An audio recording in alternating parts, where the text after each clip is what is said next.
সামি ভাই 30-20 আপনার কাছে কি মনে হয় যে আমরা সেম উইনিং কম্বিনেশন নিয়ে যাব নাকি আমাদের টিমে কোনো চেঞ্জ আসতে পারে?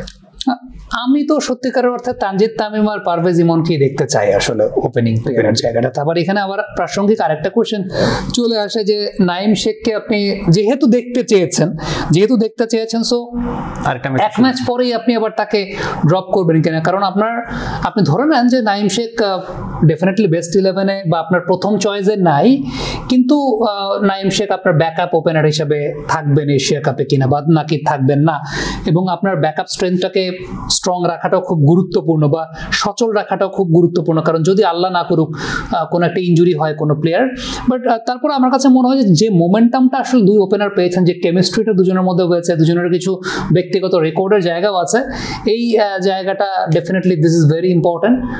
আর নাসুমকেও একটু টেস্ট করা যেতে পারে, নাসুমকে দেখা যেতে পারে, যদিও শেখ মেহেদীর ব্যাটিং এর একটা মোমেন্টাম আমরা লাস্ট ম্যাচে দেখতে পেয়েছি।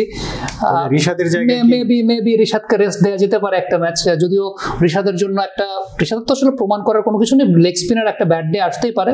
সো নাসুম সেই জায়গাটায় আমি হয়তো বা চিন্তা করতে পারি রিশাদের জায়গায়, সিরিজ জিতে গেছে বাংলাদেশ, রিশাদের জায়গায় আপনি নাসুমকে একটু দেখতে পারেন যে নাসুম কতটুকু আসলে এই মুহূর্তে ফিট এনাফ আছেন বা টিমে শেপ করার মতো। পেস বোলিং এর জায়গা থেকে আপনার যদি ওয়ার্কলোডের কারণে প্রয়োজন হয়, মনে হয় যে ঠিক আছে আপনি আরেকটা পরিবর্তন আনতে চান পেস বোলিং ইউনিটে, বাট আমার কাছে মনে হয় না যে পেস বোলিং এ খুব বেশি পরিবর্তন আসবে। বা সাইফুদ্দিনকে যদি আপনি দেখতে চান তানজিম হাসান সাকিবের পরিবর্তে, সেটাও চাইলে দেখতে পারেন, যদিও লাস্ট দিন তানজিম সাকিব খুব ভালো বোলিং করেছেন, বাট এটা তো আসলে একটু দেখা প্লেয়ারদেরকে, যেহেতু বাংলাদেশ সিরিজ জিতে গেছে। সো আমার কাছে মনে হয় যে এই জায়গাগুলোতেই চেঞ্জ আসতে পারে।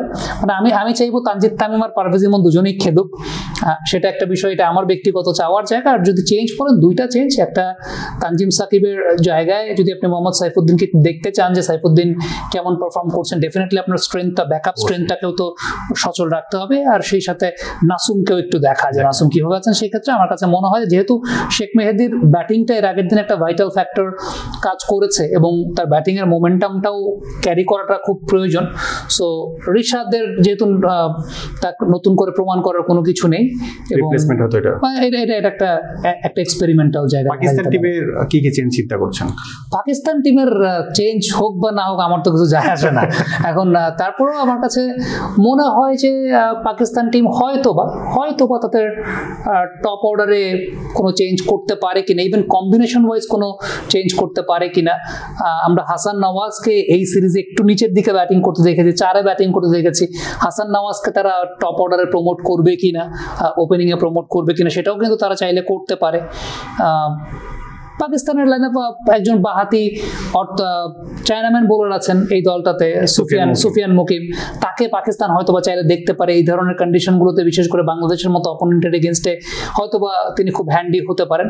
তো আমার কাছে মনে হয় যে কম্বিনেশন ওয়াইজ পাকিস্তানে হয়তোবা এরকম কিছু চেঞ্জ হতে পারে, বাট সেটা যেটাই হোক না কেন, মানে hour concern is about Bangladesh team, not Pakistan. Bangla wash নিয়ে আমরা চিন্তা করছি। এক্স্যাক্টলি।